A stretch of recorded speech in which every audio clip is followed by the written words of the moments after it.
Boa tarde a todos. Nós estamos agora dando início ao nosso último ciclo de palestras do segundo Congresso Internacional Saúde Mental da Família.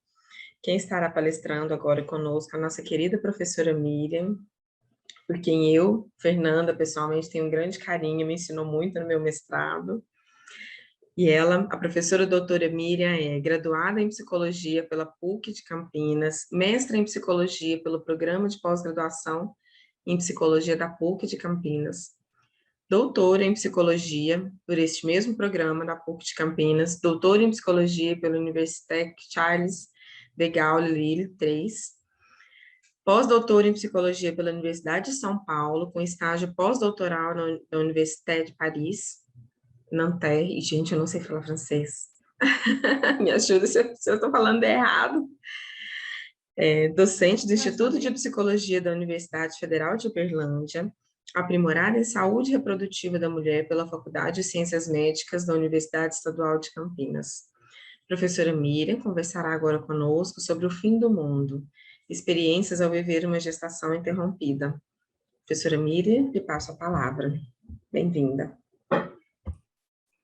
Bom, queria começar, gente, agradecendo a participação de vocês, né, assim, acho que palestra, né, no sábado à tarde, eu acho que são poucos os que dão conta, né, de ficarem, de fato, interessados, então eu agradeço pela participação, agradeço também o convite da Fernanda para que eu estivesse aqui com vocês hoje, não só, né, porque isso faz com que, de alguma maneira, eu me sinta conectada com ela, né, a partir do breve encontro que a gente teve, né, lá no mestrado, mas também porque esse convite que a Fernanda fez para mim foi a partir da leitura que ela fez da minha tese de doutorado, que eu defendi há 10 anos, né, então, há 11 anos, na verdade.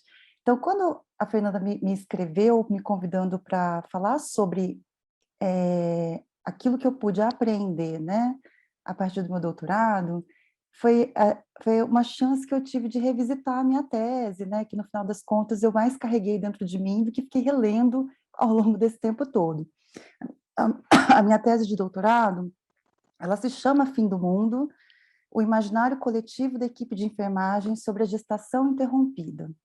E foi uma pesquisa que eu desenvolvi em que eu entrevistei individualmente profissionais da equipe de enfermagem que trabalhavam na área de obstetrícia, a respeito de como é que elas vivenciavam as situações, né, em que elas recebiam, então, casos de interrupção da gestação.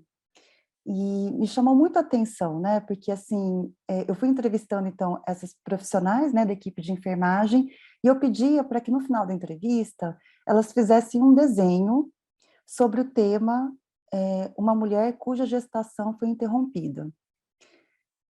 E aí, uma delas, né, fez esse desenho que está aí nesse primeiro slide, né, esse desenho de um sol, né, meio tristonho. Ela até escreveu dia de chuva do lado. E aí eu vou ler aqui para vocês bem rapidamente aquilo que ela me disse. Quando eu pedi para que ela me contasse, né, aquilo que ela havia desenhado, ela falou assim, né, a participante: desenhei esse sol morrendo porque é assim que vejo a gravidez interrompida. A gente tem sempre certeza de que o sol vai nascer no dia seguinte, não é? É algo que já é tão esperado e tão natural que a gente nem para pensar que pode ser que ele não nasça. Para mim, gravidez sempre termina em nascimento. O bebê é feito para nascer e não para morrer. Quando o bebê morre, é como se o sol estivesse morrendo também. E aí depois ela me conta, né, ao longo da entrevista, que ela teve 4 filhos, que ela logo vai se tornar avó, que ela escolheu trabalhar na área de obstetrícia porque ela queria ver os bebês nascendo, né?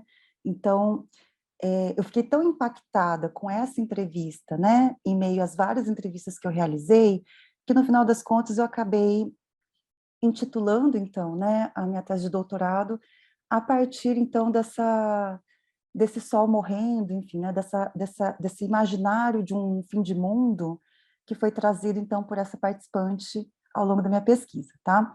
E aí, por conta disso, então, eu e a Fernanda, a gente pensou em brincar, né, com o título e deixar também como título da palestra aqui, Fim do Mundo, experiências ao viver uma gestação interrompida.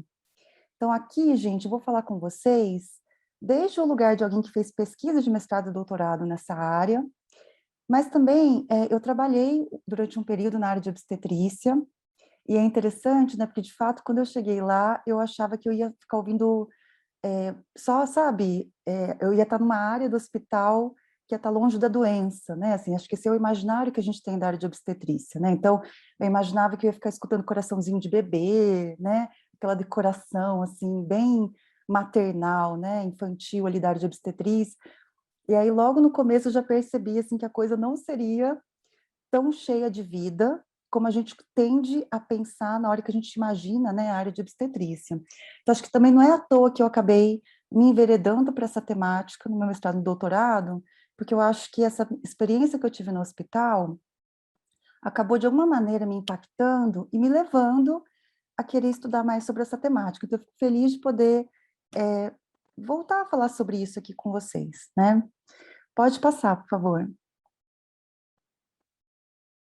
E aí, assim, antes de eu já chegar chegando, eu queria comentar com vocês sobre a questão de que, da multiplicidade da experiência, né, que é a questão de ter uma gravidez interrompida, né, então, na verdade, quando eu estava preparando aqui essa minha palestra, eu fiquei pensando assim, bom, se a gente for parar para pensar bem, tem toda uma gama ampla, né, de fenômenos que dá para a gente pensar aqui, né, tem o aborto espontâneo, tem o óbito fetal, tem o natimorto, tem a morte neonatal. Então, tem uma série de fenômenos, né, que estão associados a essa maternagem que é, de alguma maneira, interrompida, né, com essa perda. E, embora eu saiba, né, que é claro que tem uma diferença, né, uma mulher sofreu um aborto espontâneo com poucas semanas de idade gestacional, e uma outra perdeu um bebê logo após o parto, né, a gente consegue claramente, né, entender que são fenômenos que podem ter impactos, né, distintos. Eu entendo que dá para a gente tentar aqui, até com o objetivo de simplificar, falar disso tudo como sendo um fenômeno só, tá? Então, eu sei que eu estou sendo reducionista, mas, ao mesmo tempo, com o objetivo de simplificar aqui minha fala, eu fiquei pensando em falar sobre perda perinatal, sabe? Usar um termo que possa abarcar qualquer tipo de perda que esteja associada a qualquer momento da gestação, inclusive o primeiro mês aí, né, de vida do bebê, tá?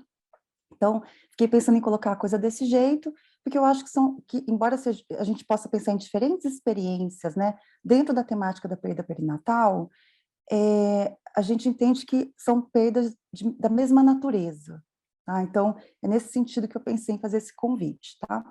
Mas, ao mesmo tempo que eu estou fazendo esse movimento mais reducionista, né, de rotular diferentes fenômenos dentro do rol perda perinatal, eu fiquei pensando, assim, que eu acho que também é importante localizar para vocês que é claro que também existe uma variedade de experiências em relação a como é que vai ser vivenciada essa perda, né? Até porque a maneira como a mulher vai experienciar essa perda perinatal tem a ver também, intimamente, né, com o significado que estava sendo atribuído a ela para aquela gestação especial, né? Então, não dá também para a gente pegar e fazer uma leitura assim universal do fenômeno, né? Até porque se tem uma coisa que as feministas, né, nos mostraram também, é que não dá para a gente ficar falando das mulheres como sendo um grupo completamente homogêneo, né? Então a gente sabe que, por exemplo, às vezes, para uma mulher, aquela perda perinatal vai ser vivida de um jeito tal que vai ser atravessada também por alívio, porque talvez para ela naquele momento aquela irrupção de gravidez não planejada aparecesse como algo que estava também bastante conflituoso, né? Do mesmo modo, a gente pode ter uma situação em que uma mulher experiencia uma perda perinatal e fica totalmente atravessada, né? Até às vezes de um jeito meio traumático por essa experiência. Então, é claro que a gente tem que sempre circunscrever como é que vai ser vivenciada essa experiência da perda perinatal em relação ao significado envolto daquela gestação, né? Porque senão a coisa fica totalmente dissociada, né? Então, aqui eu não vou ficar falando da variedade possível, né? Porque também nem daria tempo. Então, eu vou falar numa perspectiva mais universal mesmo, tá? Então, vou falar de perda perinatal, vou falar da mulher aí num tom meio abstrato. Peço até desculpas por isso, mas eu entendo que é um jeito da gente poder também fazer um recorte, né? Em cima dessa temática, tá? Pode passar, por favor.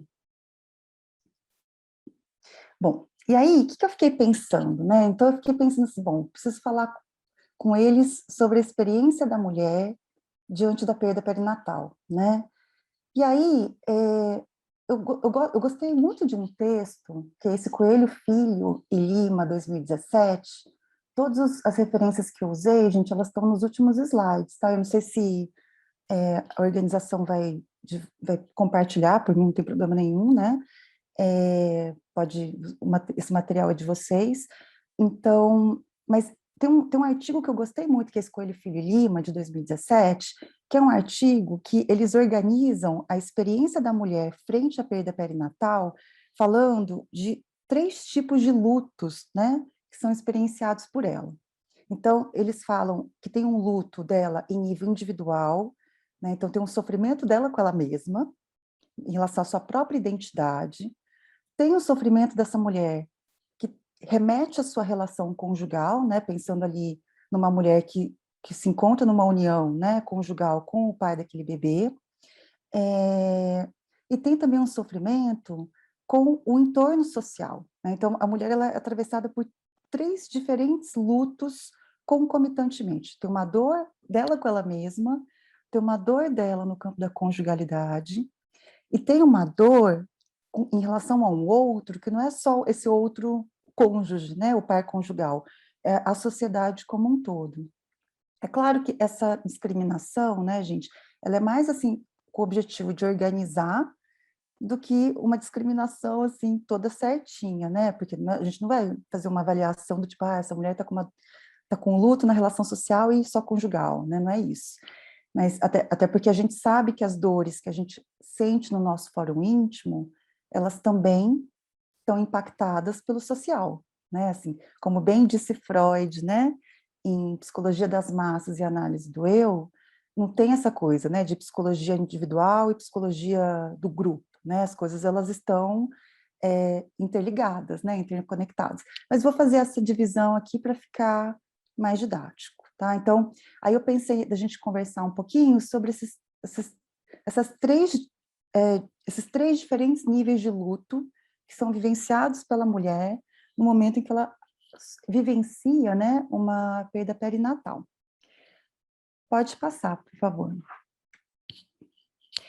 Então, primeiro falando do luto da mulher, assim, em nível individual, né, da dor dela com ela mesma, né, assim, a dor que a gente às vezes carrega e que tem a ver com a gente, né. Bom, uma coisa que eu acho que é importante de apontar, né, gente, é que o luto que a mulher experiencia após uma perda, né, perinatal, é um luto complexo, porque ele remete, na verdade, a 2 níveis diferentes de perda. Tem uma perda objetal, mas tem também uma ferida narcísica. Então, pensando aí um pouco em termos psicanalísticos, né? Eu sei que não é todo mundo aqui que é da psicologia e muito menos da psicanálise. Então, na psicanálise, a gente fala muito assim que a gente usa muito o termo objeto, né, para se referir ao outro. Então, objeto na terminologia psicanalítica não se refere a um objeto, tá, literalmente falando, se refere a esse outro, né, esse não eu. Então, uma coisa que a gente entende, né, pensando aí num raciocínio mais psicanalítico, é que quando a gente passa por uma perda, que não seja uma perda perinatal, a gente precisa fazer um luto referente a esse objeto, a esse outro que está sendo perdido, certo? Quando a gente tem, por exemplo, uma dissolução de uma relação conjugal, ou quando morre alguém, né, concretamente, a gente está sendo atravessado por uma perda objetal, em que eu preciso elaborar de alguma maneira esse outro que está saindo, né, da minha vida. Só que o que acontece? No caso, né, de uma perda perinatal, o bebê, ele não é um mero objeto, um mero outro, né, que está ali alojado no corpo daquela mulher ou que acabou de ser parido por ela, né? Esse bebê, ele também está muito entrelaçado com ela, né? Até porque, de fato, durante um determinado período, os dois eles estavam ocupando o mesmo corpo, né? Estavam compartilhando o mesmo corpo. Então, é uma relação profundamente narcísica, né? É, porque é isso, o bebê, ainda mais durante o período gestacional, ele ocupa esse lugar paradoxal de ser um estranho à mãe. Ela percebe, assim, hoje o bebê está muito agitado, hoje ele está me chutando muito, né? Ele não me deixa descansar. Então ela percebe que ele não é ela, não é uma mera extensão dela, ele é um estranho, mas ao mesmo tempo ele também não está completamente indiferenciado dela, ele não está totalmente indiscriminado dela. Né? Então, ele é alguém que é estranho e familiar ao mesmo tempo. Né? A gente usa a seguinte terminologia na psicanálise.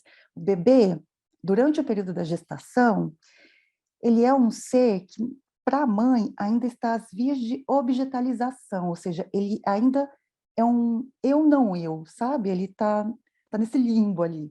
Ele não é totalmente ela, mas ao mesmo tempo ele também não é totalmente não ela, né? Assim, até porque ele está dentro dela. Então, a coisa ela fica meio confusa, né? Meio indiferenciada, meio indiscriminada.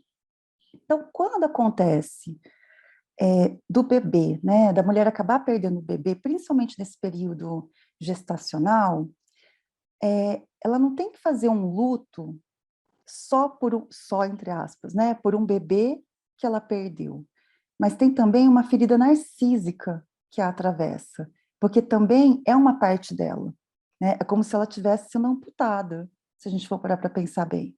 Ele é uma parte dela também. Então, tem uma questão que torna esse luto bastante complexo, porque é um outro, mas que também faz parte de mim, né? Por isso que a gente fala assim que não é uma mera perda objetal, é uma perda objetal que tem feições de uma ferida narcísica, né? Tem uma parte de mim que se esvai junto com esse bebê, né? Então, tem um texto famoso do Freud que se chama Luto e Melancolia. É um texto em que o Freud ele faz ali, falando assim de um jeito bem apressado, né, uma distinção entre o que seria um luto normal e um luto mais patológico, né, e nesse texto, né, o Freud ele fala assim que ele entende que num luto mais patológico, com uma afeição mais melancólica, né, que vira mais a um quadro de melancolia, o indivíduo ele sente que houve uma perda uma perda de si mesmo, né? Então a perda do objeto, né, desse outro recai sobre o seu eu. Então é como se ele tivesse de fato sofrido uma espécie de mutilação, né? Vamos dizer assim. Então, assim, então essa é uma dúvida, inclusive, que a literatura especializada traz sobre essa questão, né? Será que, então, no caso específico da perda gestacional, seja ela um aborto espontâneo ou um óbito fetal, né?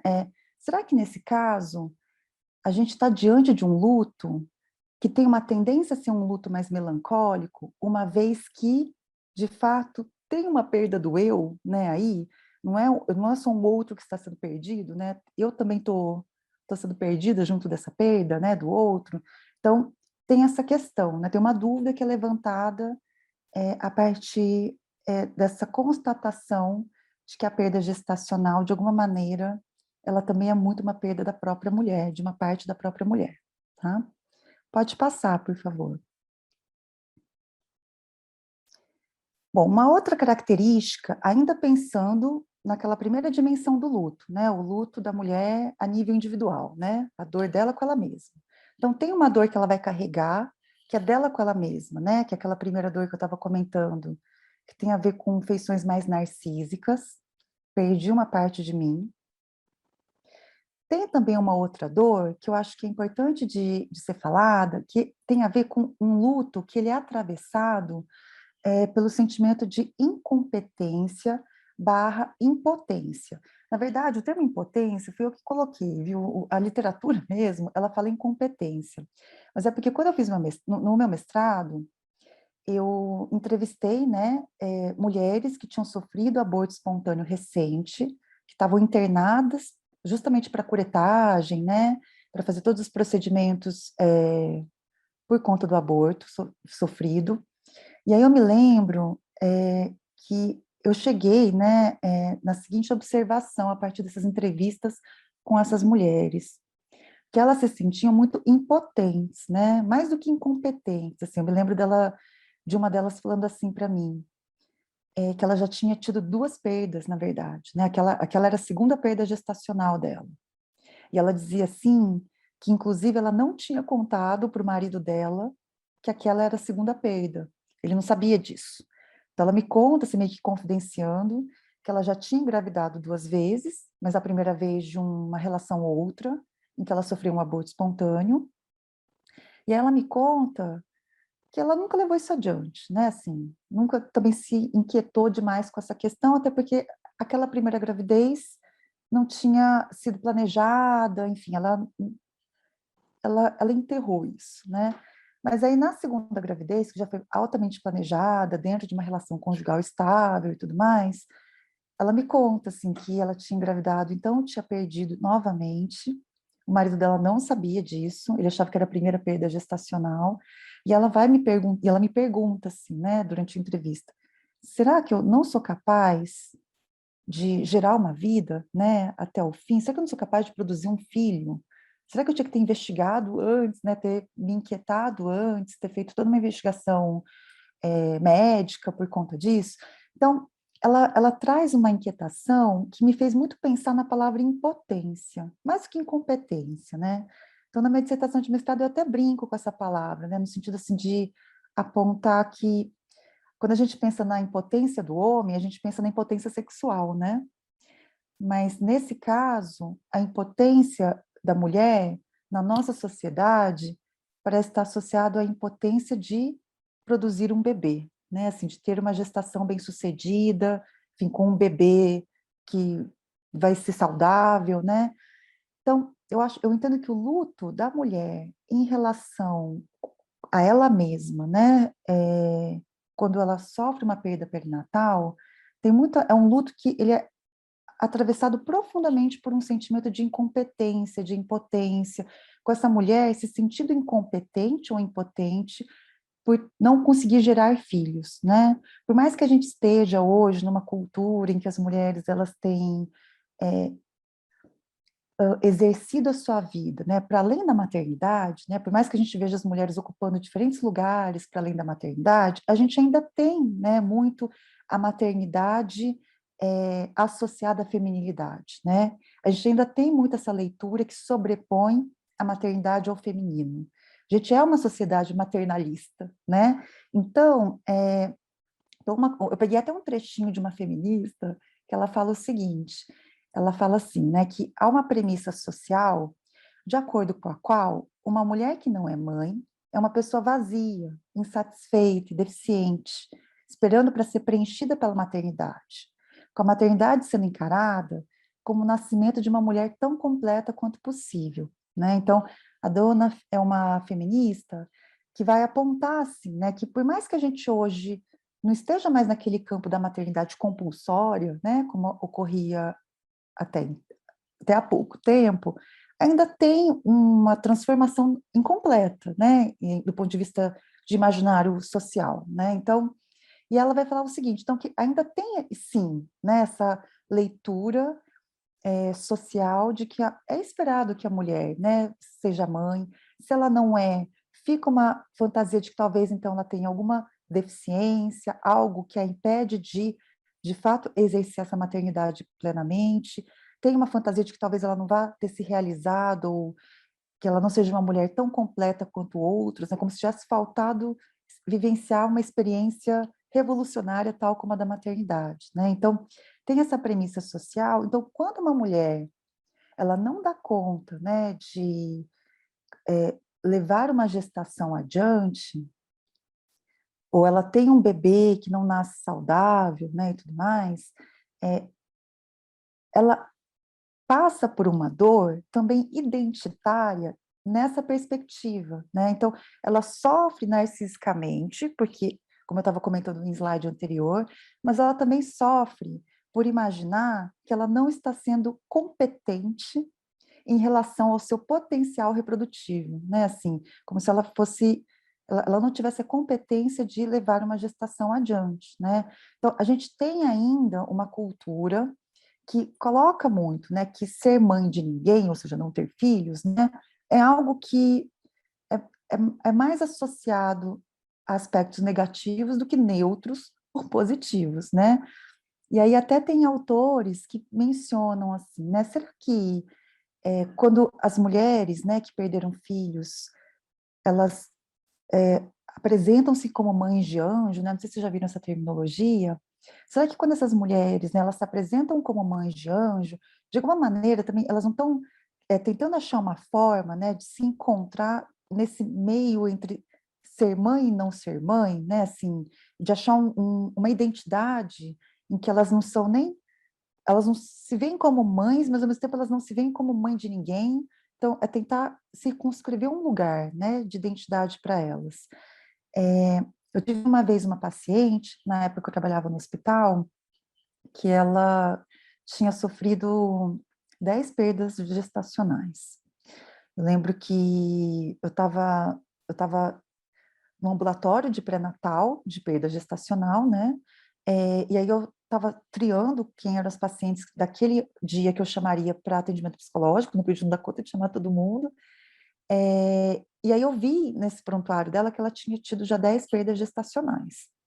E na hora, eu confesso aqui para vocês que eu até achei que tivesse marcado errado, sabe? Assim, que fosse um erro de digitação, porque 10 perdas é bastante, né? Mas, enfim, entendi que se fosse isso mesmo, né, de qualquer maneira, era importante que ela tivesse uma escuta psicológica mínima, né? Então, eu fui chamar lá na sala de espera para a gente conversar um pouquinho no ambulatório, e eu me lembro que uma coisa que me chamou muita atenção foi que ela falava assim como ela falava de um jeito meio desafetado. Eu acho que até por questões defensivas mesmo, sabe? Assim, ela ia falando assim, das perdas gestacionais, mas assim, falando de um jeito muito médico, sabe? Falando data de, sabe assim, data que ela teve a perda gestacional, data que ela engravidou novamente, o que é que foi que aconteceu. Então, ela ia falando desse jeito, mas de um jeito muito frio, muito técnico. Acho que porque ela estava se sentindo muito assustada com tudo isso, então precisou, acho que, de uma manobra defensiva, né? Fala de um jeito mais intelectualizado da própria dor. E aí eu me lembro que teve um momento que eu comentei sobre isso com ela, né? Que eu falei assim, olha, você está falando de coisas tão difíceis, né? E eu estou imaginando aqui quanta coisa você não deve estar sentindo, né? Para além dessas lembranças de datas, né? De dados médicos e clínicos e tal. E ela começou a dar risada na hora. E eu até fiquei meio perdida, assim, sabe quando você está diante de um paciente que está rindo, você fala, é para eu rir também, né? Assim, como é que eu me relaciono aqui? E ela começou a rir e ela falou assim para mim, eu levo numa boa, né, assim, porque é isso, né, meu marido e eu, inclusive, a gente faz piada, né, a gente fica brincando, assim, que até a nossa cadela, que teve filhotes, é mais competente do que eu, né, ou seja, até ela tem mais competência para ter crias do que eu, porque eu tive 10 perdas gestacionais e ela conseguiu ter vários filhotes já. Então, e aí, então, eu me lembro que ela usou essa expressão, né? Até minha cadela é mais competente do que eu. Então, assim, eu tô trazendo essa vinheta clínica, né? Assim, para ilustrar um pouco, assim, o quanto que é, tem uma questão que atravessa é, esse luto peculiar, né? Da mulher que sofreu uma perda perinatal, que tem a ver não só com uma ferida narcísica, dela sentir que ela perdeu parte de si, mas também dela se sentir incompetente aos olhos da sociedade, né, de uma sociedade maternalista que de fato espera, né, que a mulher em algum momento se torne mãe. Então acho que tem alguma coisa aí que também mexe muito com ela, com a sua própria identidade, tá? Pode passar.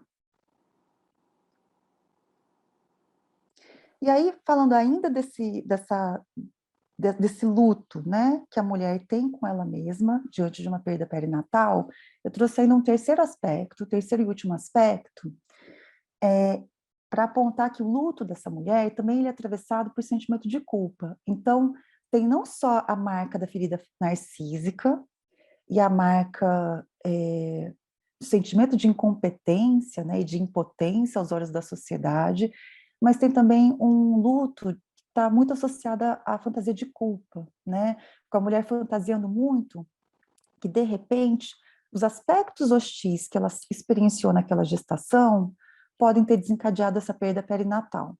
A gente sabe, né, cientificamente falando, que toda gestação, tenha sido ela planejada ou não, é atravessada por sentimentos ambivalentes, né? Não tem como, né, a gente acha que a gravidez, a maternidade é uma coisa assim tão revolucionária, né, que não tem como a gente simplesmente romantizar e achar que a mulher, então, ela fica 100% do tempo atravessada, né, por elementos amorosos. É claro, né, que ela é atravessada também por sentimentos hostis, né, por arrependimento, por fantasia, será que agora era o melhor momento, né? Será que eu não vou me arrepender? Então, que eu fui fazer da minha vida, né? Então, assim, a gente, justamente porque a mulher hoje, ela tem se lançado a diferentes frentes, né, na vida dela, que acabam mesmo convocando ela a refletir mais e a entrar mais em contato, né, com essa escolha ou não escolha pela maternidade.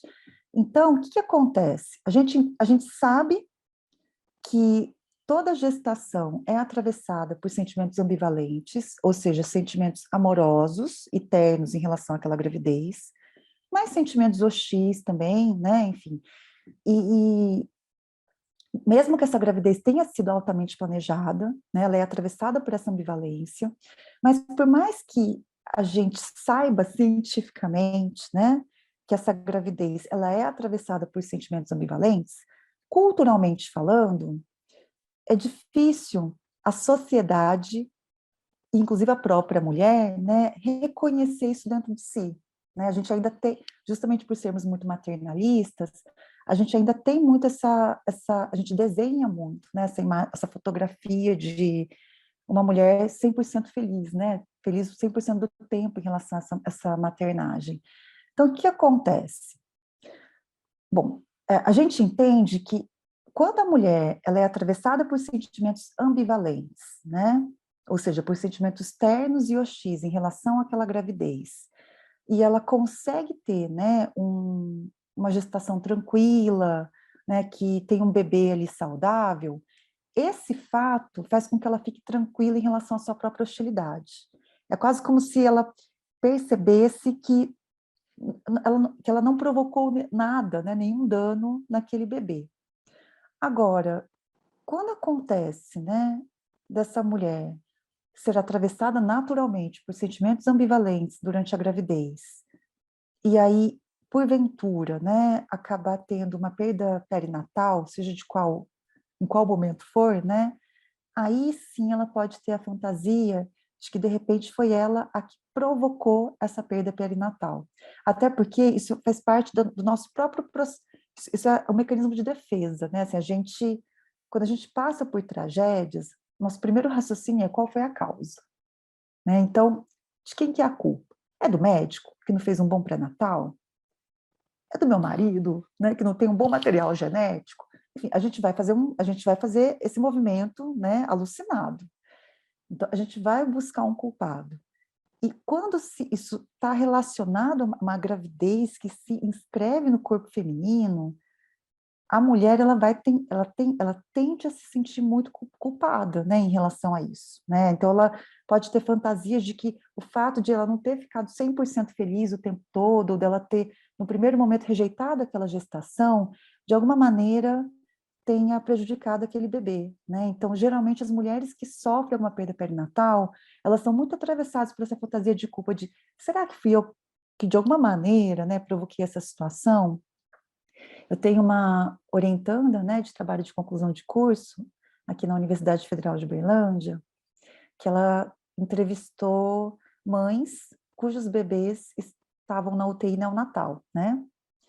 E aí ela estava entrevistando, então, uma das participantes dela, e aí essa mãe chegou para ela chorando muito, assim, né, para essa minha orientanda, e falou assim, que ela fez uma confidência, né, quis fazer ela confidenciou que, na verdade, aquela gravidez tinha sido fruto de uma relação que já tinha sido encerrada, né, então ela conta que ela tinha muitos problemas de violência conjugal com o namorado, ela entende que elas tinham uma relação abusiva, acabou, ela tinha terminado o namoro, mas depois que terminou o namoro se descobriu grávida. E ela conta que durante um primeiro momento, ela chegou a pensar, né, em recorrer a um aborto inseguro, ou seja, a uma interrupção voluntária da gestação clandestina, né, uma interrupção clandestina da gestação. Então ela chega a confidenciar, né, para essa minha orientanda de pesquisa, que ela chegou a pensar, né, a olhar na internet e tal, mas que com a passagem do tempo, ela foi elaborando essas questões e resolveu levar a gestação adiante, ou seja, ela não tentou interromper a gestação. No entanto, o bebê acabou nascendo prematuro, e por conta dessa prematuridade dele, ele estava internado numa UTI neonatal, né? E ela pergunta, né, para minha aluna, ela chega a perguntar assim, será que, porque no primeiro mês que eu descobri que eu estava grávida, eu pensei em abortar, será que foi por causa disso que meu corpo repeliu o bebê e eu não consegui levar uma gestação a termo?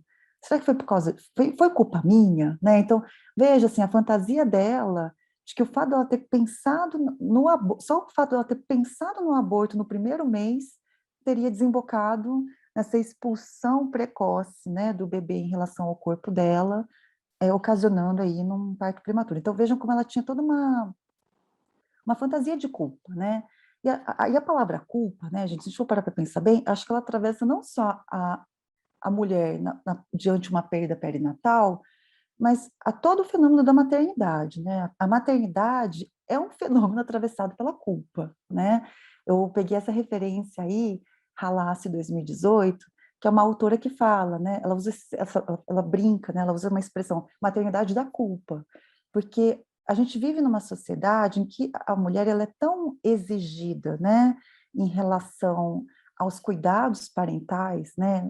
A ser uma super-heroína, né, uma super-mulher que dá conta de tudo e de todos, que no final das contas, ela acaba o tempo todo sendo atravessada por sentimento de culpa, né? Seja em relação à escolha de não ter filhos, ela se sente culpada por isso, ela se sente culpada pela escolha do parto, né? Então, se ela escolhe parto normal, ela é culpabilizada pelo médico, se ela escolhe parto enfim, qualquer tipo de parto que ela escolher, né? Se não for o parto normal, também ela vai ser culpabilizada. A questão da amamentação, ela também se sente bastante culpada, se não leva até tantos meses, né? Que daí a criança pode ter algum problema depois de saúde, ou estar mais propensa a doenças. A mulher se sente culpada, né? Pelo tanto que ela é capaz de se entregar, de se doar nessa relação mãe e bebê, porque às vezes ela está trabalhando, às vezes ela tem outras questões, né? Que a convocam, né, a não, enfim, que a impedem de se doar integralmente para essa criança. Então, a maternidade por si só, ela já é um fenômeno bastante atravessado pela culpa, e essa culpa, ela não fica também excluída no campo da perda perinatal. Ela está ali também, né? Tem um autor, esse Gerson 2004, que ele brinca, né? Porque tem um psicanalista, né, gente, que eu gosto muito, que é o Winnicott. E o Winnicott, ele tem um conceito que é o conceito de mãe suficientemente boa, né? O Winnicott é esse psicanalista que desenvolveu esse conceito de mãe suficientemente boa para dizer o seguinte, né? Que ele entendia que as mães não tinham que ser perfeitas, até porque perfeição não faz parte do humano, né?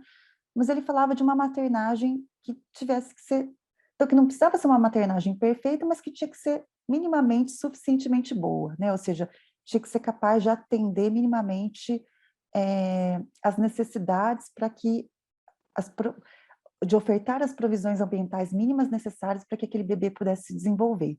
Então, o Winnicott ele cunha esse termo mãe suficientemente boa, maternagem suficientemente boa, para falar que as mães não tinham que ser perfeitas, mas tinham que ter uma dedicação aí importante, né, significativa para um desenvolvimento psíquico saudável, né, daquele bebê, enfim, daquela criança.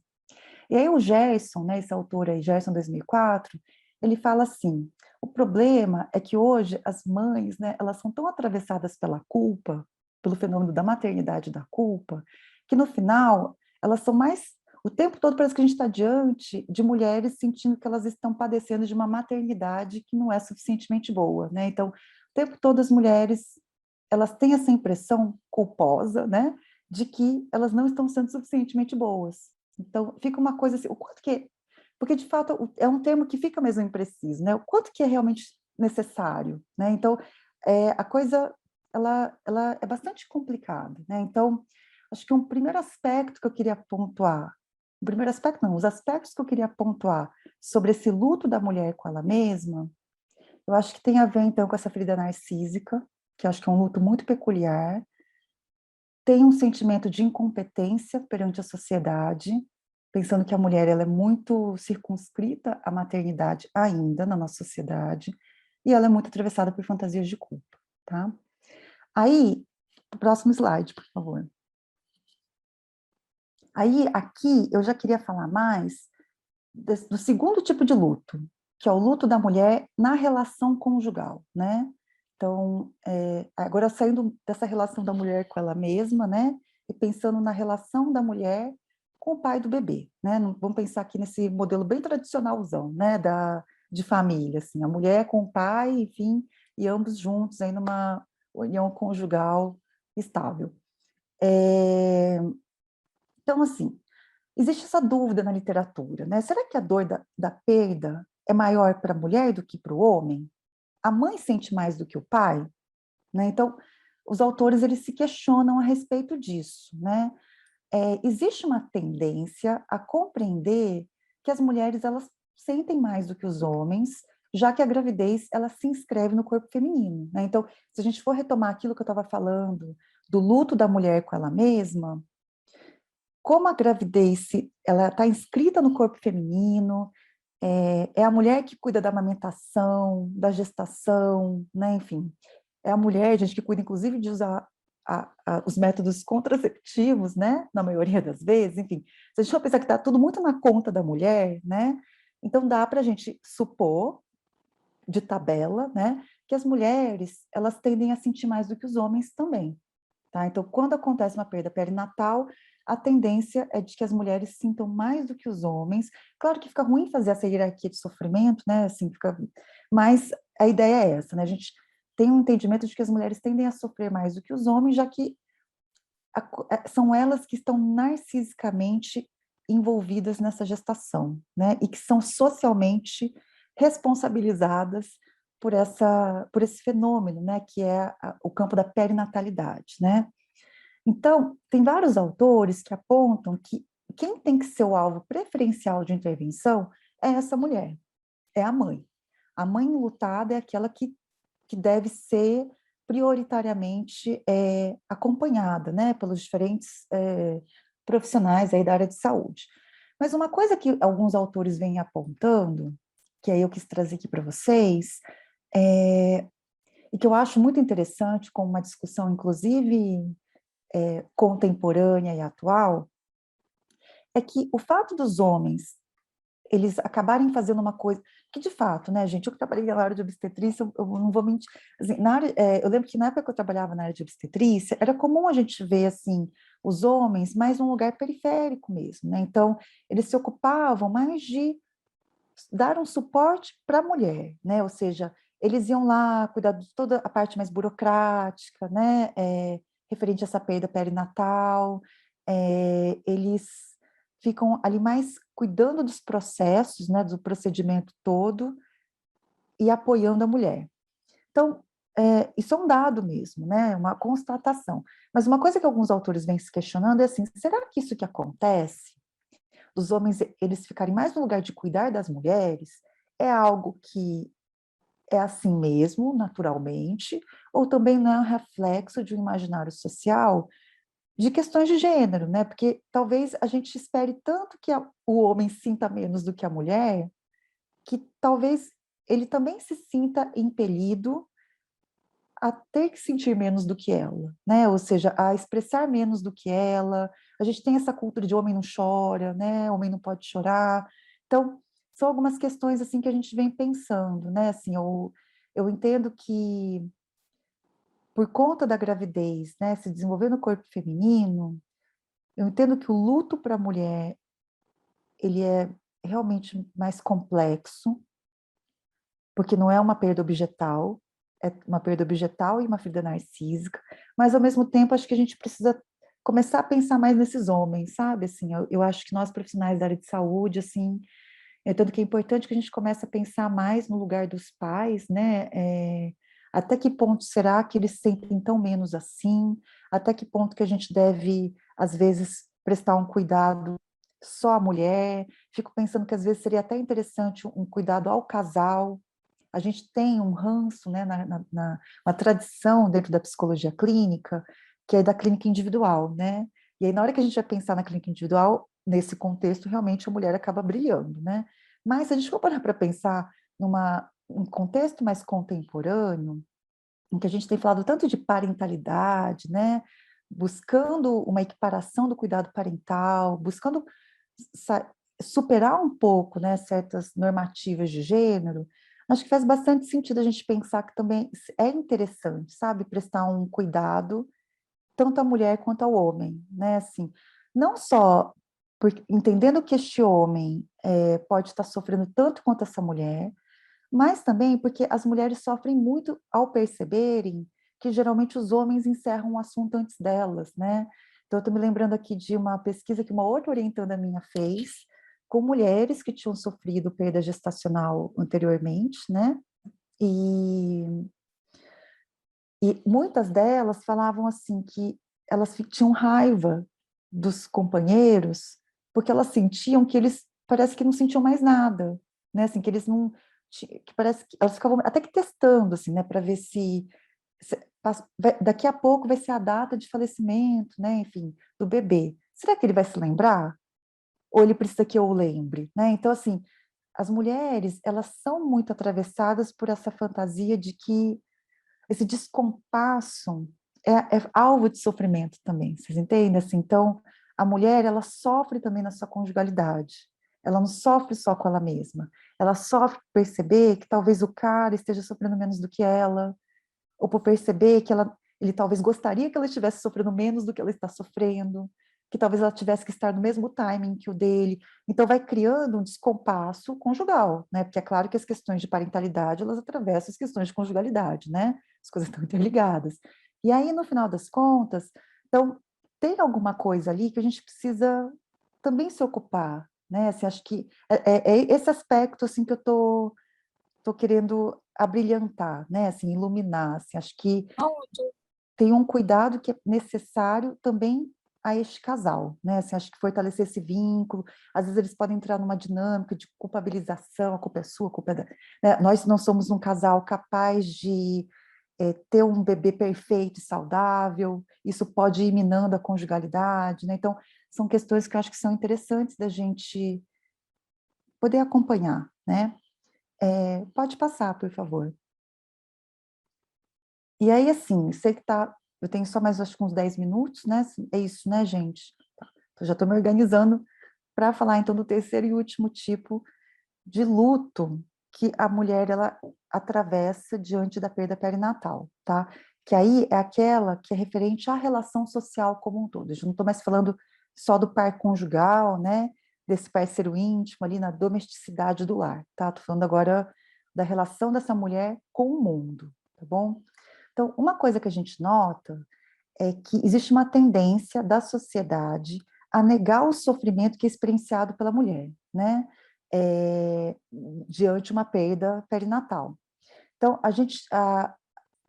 uma coisa que, inclusive, as próprias mulheres falam é que elas entendem que quando, que parece que essa perda perinatal, ela não é reconhecida socialmente, justamente porque é uma morte de um bebê que ainda não foi apresentado para o mundo, né? Então, essa coisa de ser uma perda gestacional, ou um bebê recém-nascido, né? Uma perda neonatal, enfim, isso de alguma maneira, parece que faz com que a sociedade não se sensibilize para a importância dessa perda, né? O fato desse bebê não ter sido apresentado para o mundo, de alguma maneira, faz com que esse luto por essa perda perinatal seja menos reconhecido, menos legitimado, menos autorizado socialmente, né? Então, existe um sofrimento, então, que a mulher sente em relação à sociedade, que tem a ver com o fato de que ela está sofrendo,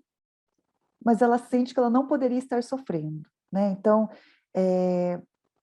eu encontrei uma pesquisa, né, que é essa pesquisa da Freire, 2012, em que as participantes dela falavam assim, que muitas vezes as pessoas, inclusive, soltam frases, né, para essas mães enlutadas, como se fossem frases que a gente entende, né, objetivamente falando, que são frases para tentar acalentá-las, mas que acabam fazendo com que elas se sintam deslegitimadas na sua dor, né? Então, frases do tipo, você vai ainda poder ter outro filho, né, você é nova. Ou então tem aquela frase, né, mas seus filhos são esses que estão aqui, né, os filhos vivos. Então, tem mulheres que, às vezes, escutam do entorno, e às vezes até dos profissionais, né, da área de saúde, que elas vão poder ainda ter outro filho, ou que elas vão, ou que elas devem se voltar para os filhos vivos que elas já têm, e isso faz com que elas se sintam deslegitimadas pela sociedade em relação ao luto que elas estão vivenciando diante dessa perda perinatal, né? Então, tem alguma coisa ali delas se sentirem no campo do desmentido. Desmentido, gente, é um outro termo bastante caro para quem trabalha com psicanálise, né?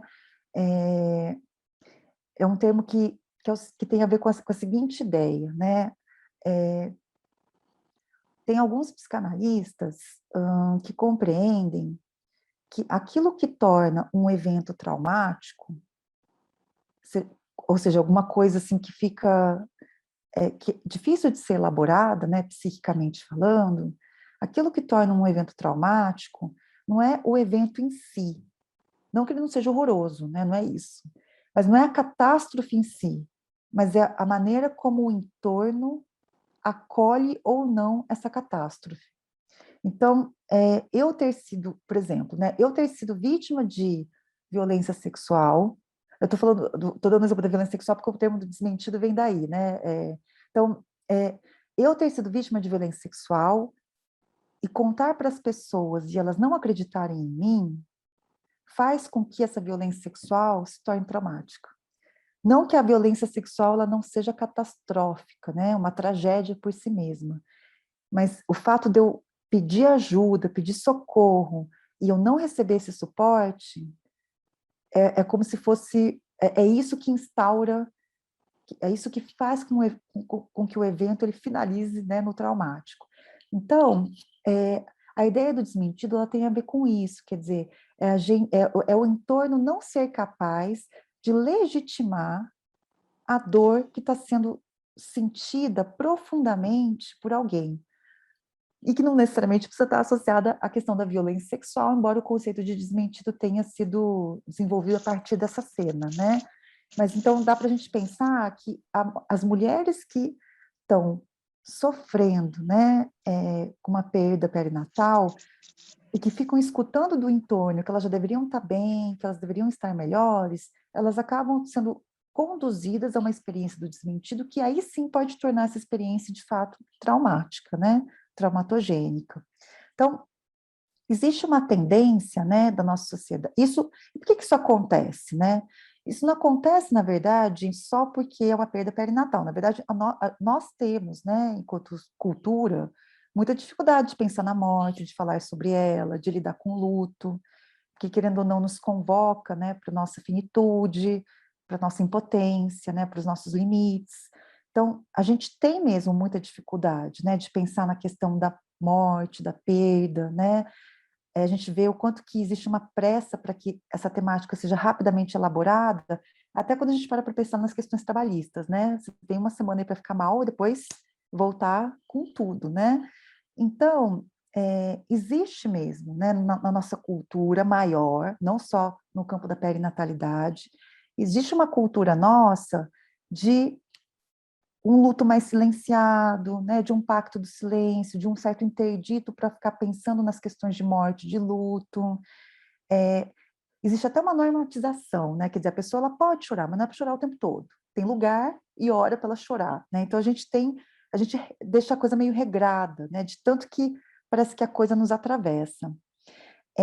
Então, o que acontece, né? O problema é que no campo da perinatalidade, agora especificamente, essa cultura de negação frente à morte, frente à perda, frente ao luto, ela tende a ser mais acentuada, porque de fato é um bebê que não foi apresentado ainda para o mundo, e aí a mulher fica sentindo que ela perdeu a perda, ou seja, ela perdeu o bebê e perde a perda, né? Perde o direito de lamentar por essa perda. Então são duas perdas que são vivenciadas num só tempo, né?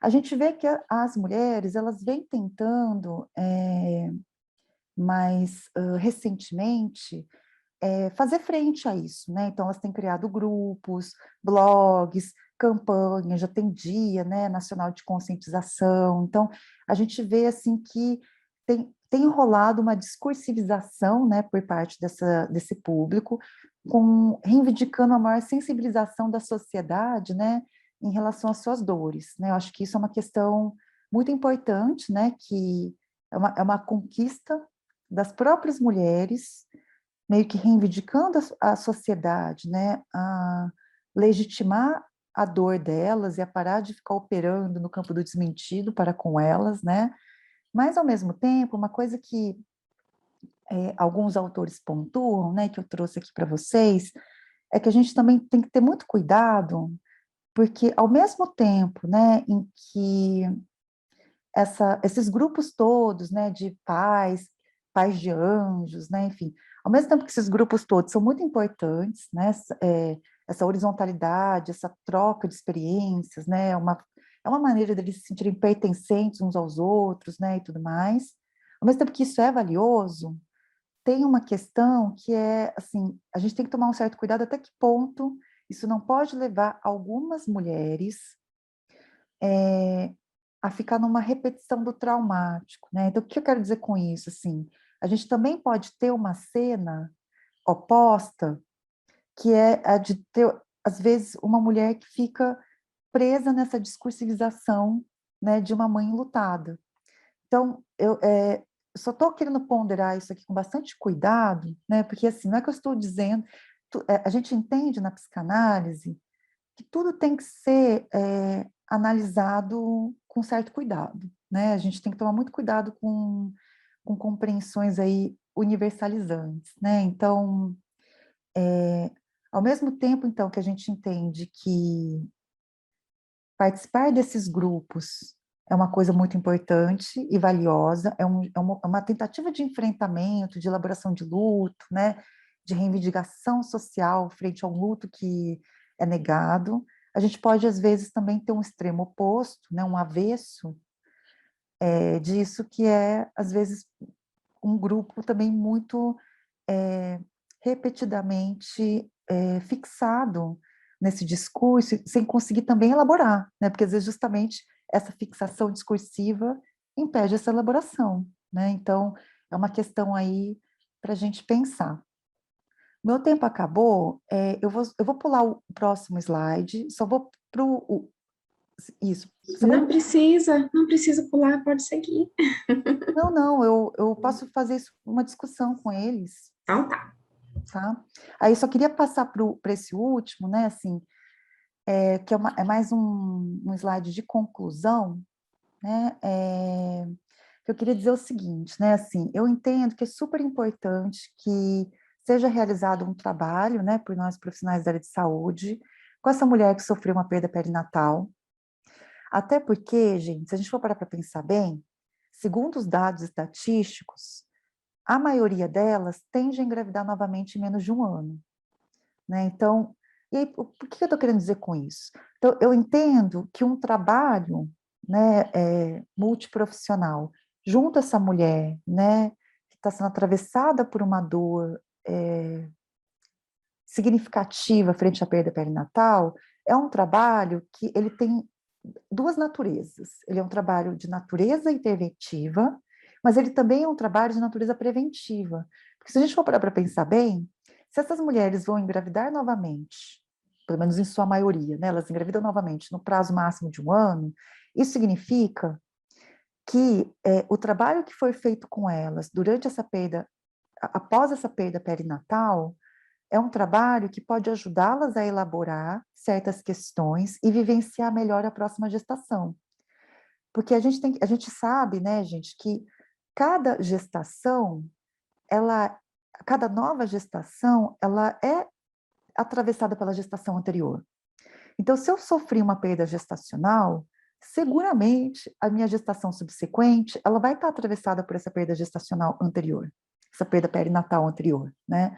Então, tanto que tem vários dados de pesquisa que falam de mulheres que, por exemplo, às vezes não conseguem nem sequer comemorar, né, que ficaram grávidas, ao mesmo tempo que elas queriam, elas têm medo, ficam olhando o tempo todo a calcinha para ver se não está com sangue, né, com a fantasia de ter um aborto espontâneo a qualquer momento.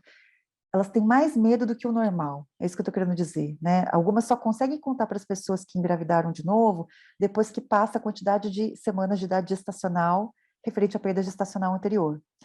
Então, assim, tem alguma coisa que é importante de ser olhada até em termos longitudinais, né? Então, é importante que a gente olhe para essa mulher, não só pela experiência que ela está vivenciando naquele momento, mas do ponto de vista interventivo, mas também do ponto de vista preventivo, porque muito provavelmente essa mulher vai tentar engravidar novamente e ela vai sofrer muito, né? Muito provavelmente, porque ela sofreu numa perda perinatal prévia. E a coisa tende a ficar atravessada, né? As coisas se justapõem.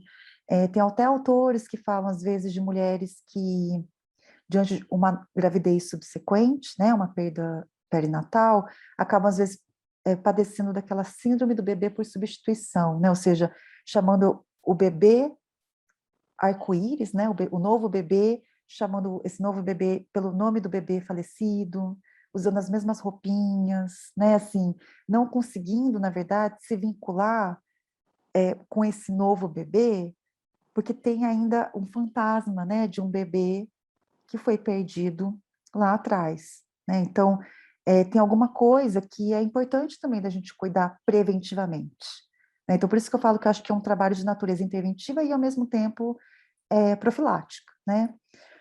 E só para encerrar, né, assim, apesar do título, né, da minha palestra ser Fim do Mundo, né, de eu ter começado com um desenho de um sol morrendo, né, aludindo aí a uma participante minha de doutorado, que fala mesmo, né, de um fim de mundo,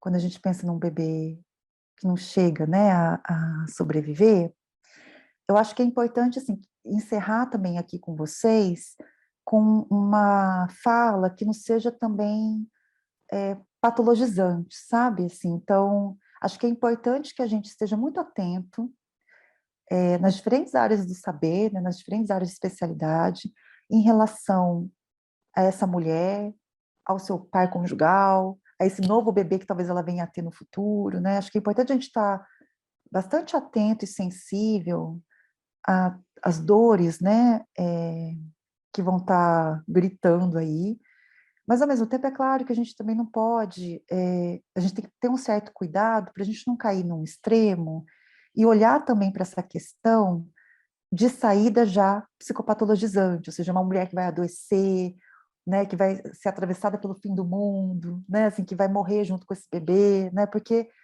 é aquilo que tem a ver com o que eu estava comentando no início da minha palestra, assim, a gente sabe que para a gente, que são vários fatores, né, que vão estar influenciando para resiliência, enfim, sobrevivência dessa mulher em relação a esse fenômeno, né? Tem a ver com a experiência dela em relação àquela gravidez, né? O significado que estava sendo atribuído àquela gravidez, o entorno dela, né? O acompanhamento profissional adequado. Então, tem várias coisas que vão estar interatuando e facilitando ou não, né? Esse processo. Então, tem um ditado popular, né? Que vocês já devem com certeza ter ouvido, que é quando nasce um filho, nasce uma mãe, né?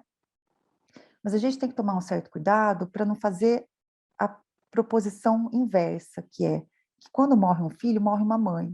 Como se também a gente rotula... A gente não pode... Acho que é importante que a gente não negue a dor dessa mulher, mas que a gente também agora não caia num outro extremo, né, de um jeito meio apressado, de achar, então, que a mulher cujo filho foi perdido, né, é uma mãe morta, né, assim, é uma mãe desvitalizada, adoecida, incapaz de criar vínculos saudáveis, que vai ter a sua conjugalidade destruída, sua parentalidade também. Isso, aliás, não conversa, inclusive, com o campo da saúde, né? Assim, pensando que a gente aposta sempre na capacidade dos nossos pacientes, enfim, né? Das pessoas de quem a gente cuida. Acho que era isso que eu tinha para falar. Os próximos slides são de referências, né? Então, fica aí como referência para quem tiver interesse, se aprofundar no tema.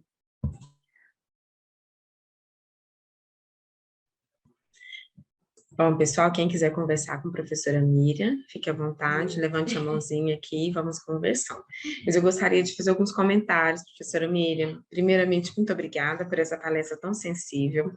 Quando eu ia ouvindo você, eu ia sentindo, assim, uma provocação para o profissional, porque aqui temos diferentes profissionais, e estudantes também, diferentes áreas, da medicina, assistência social, psicologia, fono, TO, e muitos outros, também áreas da educação, mães, mas eu ia sentindo uma provocação para responsabilizar o profissional para o acolhimento adequado, nem revitimizar e nem não validar a dor dessa mãe. É uma mulher que pode estar, sim, em sofrimento, por sentindo essa provocação, quando a gente precisa ter esse cuidado com o acolhimento adequado, não é? Deixa eu passar a palavra para a Júnia, que ela quer.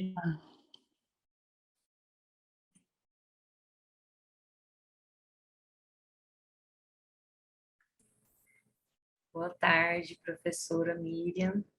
Eu sou a Júnia. Tá conseguindo me ouvir direitinho? Tá?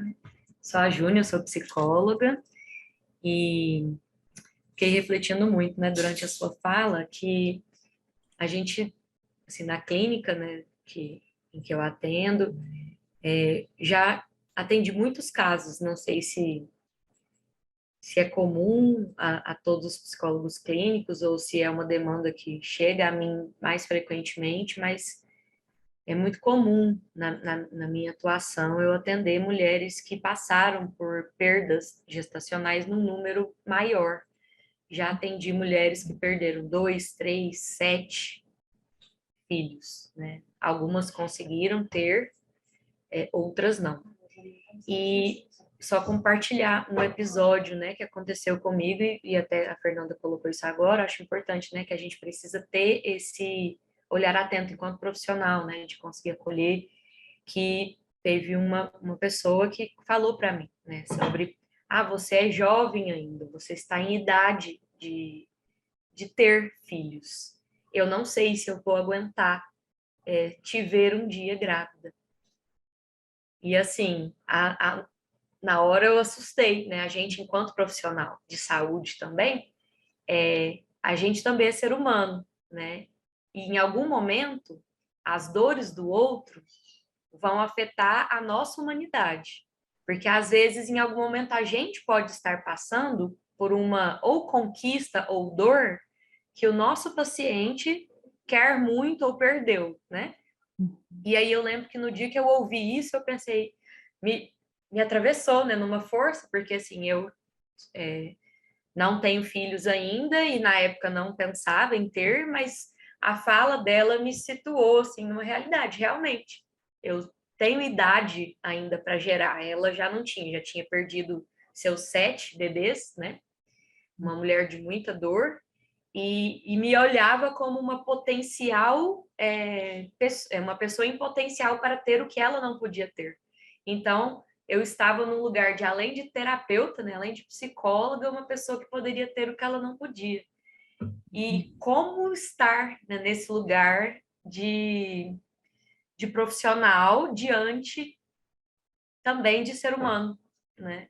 Queria compartilhar com você e também saber se na sua realidade profissional, se isso atravessa, O que você pensa, se tem algo para compartilhar com a gente.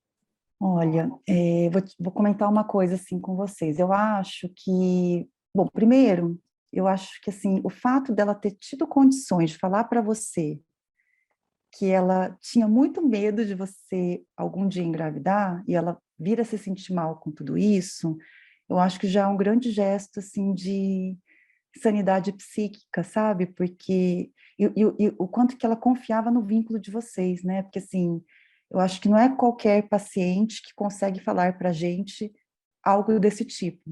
Eu acho que quando o paciente tem condições de falar, olha, eu tenho medo de te ver feliz, sendo mãe, eu acho que ela confia que você é capaz de ouvir isso e não retalhá-la, e não afastá-la, e ouvir com sensibilidade, guardar isso dentro de você. Não é que você vai mexer nos seus projetos pessoais, não é isso, né? Mas é a capacidade. Então, eu fiquei admirada com a capacidade dela de confiar no vínculo de vocês e a própria capacidade dela de externalizar de um jeito tão franco essa dificuldade, sabe? Eu acho que isso já é um ótimo prognóstico, no sentido assim, de que na hora então que se porventura tivesse acontecido de você engravidar, eu acho que daria tempo, inclusive, de vocês terem trabalhado sobre isso, sabe? Ela já te sinaliza, ó, eu preciso que você me prepare, tá? Porque se você estiver pensando, acho que tem uma fala, né, nesse sentido, se você estiver pensando, eu preciso que você me prepare, porque eu não sei o quanto que eu vou aguentar, né? Então,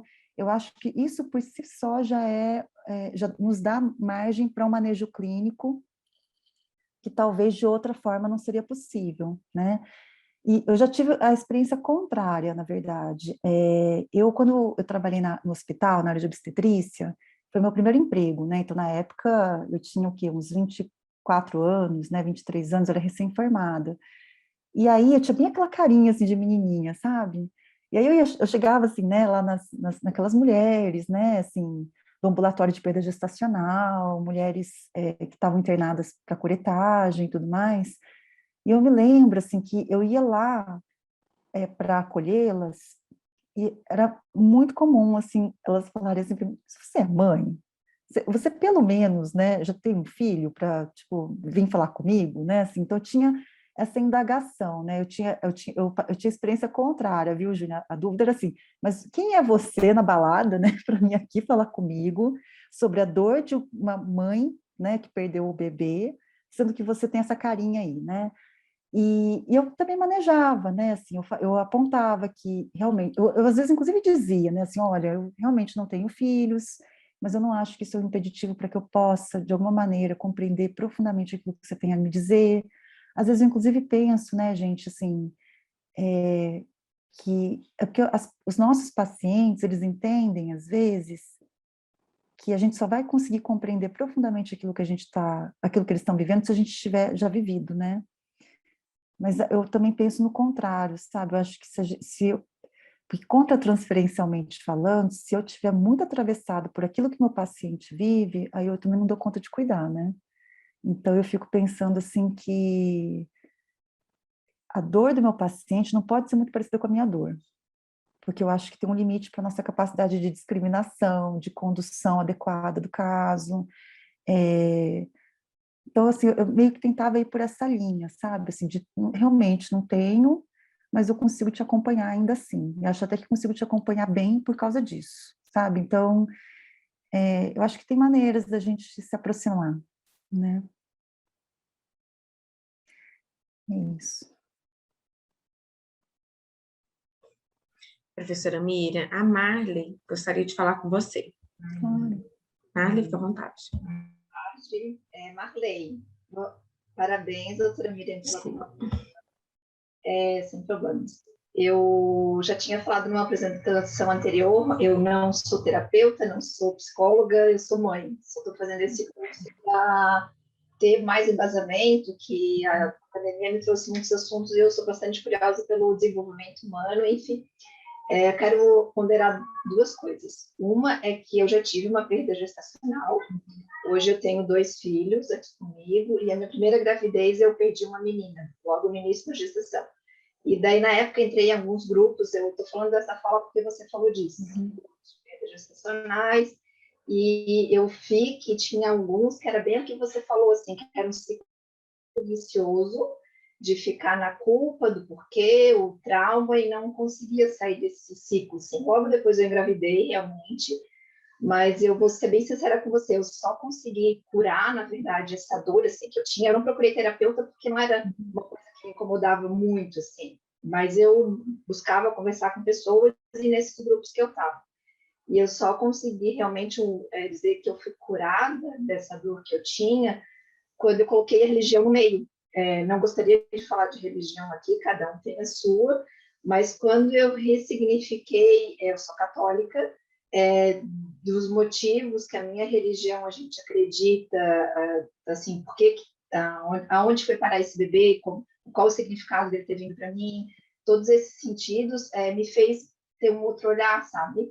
E a partir desse momento, isso já faz uns 6 anos que aconteceu, todos os casos que eu conheço de pessoas que têm perdas gestacionais, eu tento, claro, cada um com a sua religião, cada um com a sua crença, trazer esse novo olhar. Eu não sou, como eu falei, não sou terapeuta, não sou psicóloga, nada, mas eu vejo que, às vezes, dando esse outro significado para essas mães, e eu já recebi vários retornos bem legais, as pessoas se sentem acolhidas e dão um significado para essa dor, assim, que às vezes assim, bastante enriquecedor a sua abordagem, mas assim, é um significado para mim pessoal nesse sentido de ter um ponto a mais, sabe, de trazer um transcendente, um olhar para um outro lugar que às vezes a gente fica muito terreno, muito aqui na Terra. E o outro ponto que eu quero saber a sua opinião você falou de abortos, né, espontâneos. E daí, fazendo o link com a palestra que a gente teve antes sobre traumas, em crianças ou pessoas que sofreram abuso sexual, relacionando um aborto provocado e o trauma que isso causa numa pessoa, e o que acontece assim, com essa pessoa depois, os sentimentos que ela tem, se elas procuram ajuda psicológica ou não. Assim, eu não sei nada disso, tá? É uma curiosidade mesmo. E fica até uma questão assim para a gente avaliar. Não estou defendendo nenhum lado e nenhum outro, mas eu soube recentemente que a Elba Ramalho ela fez um aborto quando era jovem. E a palestra que eu vi faz mais ou menos 1 ano. E ela hoje se arrepende muito disso. E hoje ela apoia um grupo pró-vida. Ela vai em comunidades super carentes, bastante vulnerabilidade, apoia essas mães em não abortarem. E daí, na palestra dela, eu vi ela falando dos traumas psicológicos que um aborto pode causar, um aborto realizado, né? O aborto provocado, né? Provocado. Em estupro, ou a pessoa não tem condições financeiras, enfim. Mas como curiosidade de mãe mesmo, assim, o apoio psicológico dessas pessoas que procuram esse tipo de serviço. Obrigada. Imagina. É Marley, né, que fala. Marley, primeiro eu queria te dizer, você é tão bonitinho você falando que você é mãe e tá aqui, né, porque eu acho que as mães na pandemia, elas tiveram mesmo, né, que exercer uma função multiprofissional com seus próprios filhos em casa, então acho que faz todo sentido você estar aqui. Bom, então, essa era uma coisa que eu queria te dizer. A segunda coisa, assim, eu acho que, eu estou escutando você falando da religião, eu fiquei pensando aqui que eu acho que a coisa mais interessante de tudo isso que você está falando, e que eu acho que acontece sim nesses grupos, né, embora não seja uma coisa forçosamente universal, que eu acho que é essa maternagem no sentido, são as mulheres maternando umas às outras, sabe? Então, acho que eu te escutei falando assim sobre você acolhendo outras mulheres que passaram por uma situação de alguma maneira parecida, né? Tentando ajudá-las a partir daquilo que te ajudou. E eu entendo assim que essa maternagem, eu entendo que existe sim um deslocamento, né? Algo que leva, que é feito também, que está no campo da maternagem, sabe? Assim, das mulheres se maternando, se deixando ser maternadas umas pelas outras nesses grupos que vão se formando, ou mesmo nessas trocas, que não necessariamente precisa ser em contexto de grupo, né? Mas nessas trocas que você estava comentando pela sua experiência. Bom, eu tenho uma experiência, eu tenho alguma experiência, na verdade, com questões relativas à violência sexual, né? Eu faço parte de um ambulatório aqui no Hospital de Clínicas da UFO, em que a gente atende crianças e adolescentes vítimas de violência sexual. Tem também a parte ou no Avidas, né? Núcleo de Atenção Integrada a Vítimas de Agressão Sexual. Então, esse ambulatório, ele tem tanto a parte da GO, que atende mulheres adultas, quanto a parte da violência infanto-juvenil, né? Eu estou na parte de crianças e adolescentes. E assim, às vezes a gente tem mesmo lá alguns casos de gravidez, que é fruto, né, dessa violência sexual. Não é a totalidade dos casos, é claro, né, mas a gente tem alguns casos, sim. E eu vou dizer assim, pelo menos o posicionamento nosso da equipe é de sempre trabalhar para que seja a adolescente ou a mulher adulta, né, enfim, mas para que ela tenha, que essa mulher que se vê grávida tenha condições de fazer uma escolha por si mesma, né? Então a gente toma muito cuidado para não ficar influenciando, né, para ir por um ou outro caminho. A gente toma muito cuidado, às vezes, quando a gente percebe que a adolescente quer ir por um caminho. Às vezes a adolescente gostaria de interromper a gestação, mas os seus pais não gostariam, né? Então a gente tenta trabalhar isso no campo daí familiar. Então a gente tenta sempre dentro do possível, né, porque também tem a questão do prazo, né, da temporalidade gestacional, né, mas a gente sempre tenta, dentro do possível, fazer com que essa escolha seja a mais madura possível e que parta da própria vítima, até porque ela já foi vítima de uma violência, né, então a gente não quer que ela faça nada por uma imposição, seja social, seja da equipe, seja dos próprios pais, né, assim, a gente tem esse cuidado para não fazer uma revitimização, né, assim, dependendo de como a gente caminha. Então, por exemplo, se a gente tem ali um caso de alguém que fala, olha, eu quero levar essa gestação adiante, então a gente dá todo o acompanhamento para Natal nesse sentido, né. Se a gente tem casos de mulheres que optam por interromper, a gente também dá esse suporte, né, essa interrupção legal, a essa interrupção legal da gestação, trabalhando do jeito mais cuidadoso possível. Eu já tive, assim, pensando nas questões, assim, e é difícil falar para você, viu, Marley, assim, quais são os possíveis danos, né, assim, eu acho que eu já tive experiência clínica de ter mulheres que ficaram muito mal depois da interrupção legal da gestação, por mais que elas tivessem solicitado e fosse isso que elas quisessem, né, ficaram muito mal, porque eu acho que mesmo que elas tenham desejado essa interrupção legal da gestação, ainda assim é claro que é algo que é muito sofrido, muito doloroso, é uma marca, né, assim, uma delas chegou até a falar assim para mim uma vez, assim, será que algum dia, né, eu vou ter um filho? Será que eu vou conseguir algum dia na minha vida engravidar e ter um bebê, né, assim, que sem ficar me lembrando agora sempre dessa primeira história gestacional, né? Então, assim, acho que eu já tive, então, casos em que a pessoa ficou muito mal, né? Mas também tive casos em que aquela interrupção legal da gestação foi o que fez com que elas pudessem voltar a ter uma certa esperança de sobrevivência psíquica, né? Então, quase como se fosse pelo menos um jeito de dar fim àquela violência. Então, eu tento sempre trabalhar com essa multiplicidade, assim, eu acho que pode ser algo que seja o melhor mesmo, acho que pode ser algo que ela pode vir a se arrepender, a gente, inclusive, não faz promessas, né, enquanto equipe, a essas mulheres, porque a gente sabe que qualquer decisão que vá ser tomada, ela é bastante complexa, né, de qualquer maneira. Não sei se eu consegui te responder, Marley.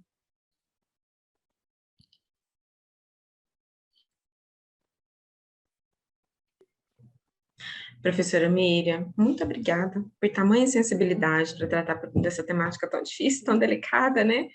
Falar de saúde mental da família, às vezes a gente fala de dores também, às vezes a gente também tem que falar de cuidados, de potencialidades, de traumas, né? E por aí vai.